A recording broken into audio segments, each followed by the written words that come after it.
As hospitalizations for COVID-19 in Connecticut trend downward, what's next for us as other states in the South and West spike? I'm joined by Jeffrey Flaks, President and CEO of Hartford HealthCare. Thank you for being with us. My pleasure. Thank you, Kara. So we have seen a resurgence in some other states. So how are you preparing for a potential uptick in cases here? And do you foresee that? Well, Kara, I think Connecticut, the reason we're having the success we are, the reason the prevalence rates are falling through the significant testing we're doing is because we've taken the right precautions. We've put good policies in place.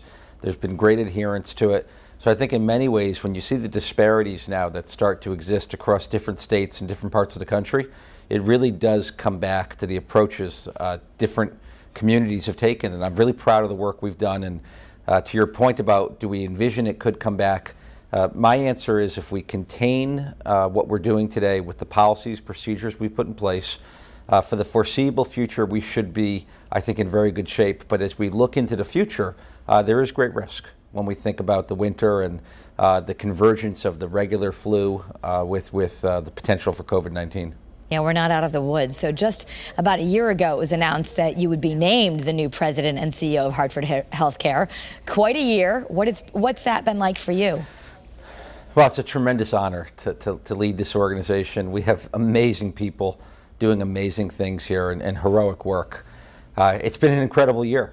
To have this event occur with COVID-19 in my early tenure as the CEO, you have to throw the book out when you lead during a time like this, and it's been an incredible experience. But being part of this organization, the culture, the values, the traditions, it's an enormous privilege. So looking back, hindsight's 20/20, but looking back, would you do anything differently? You know, it's an interesting question, Kara. When I think about looking back, there are examples today. When I look at the early days of testing, when we were restricting it to people who were symptomatic and who were in high risk and vulnerable populations, or we were amongst the earliest systems in the country to give a mask to every staff member, and at the time that was a very big decision to make because we were concerned about the future access to more masks. Now, knowing the masks that are as available as they are, knowing that we were able to structure the partnership nationally with Quest that we did, that gave us so much testing capability, I would have done more faster.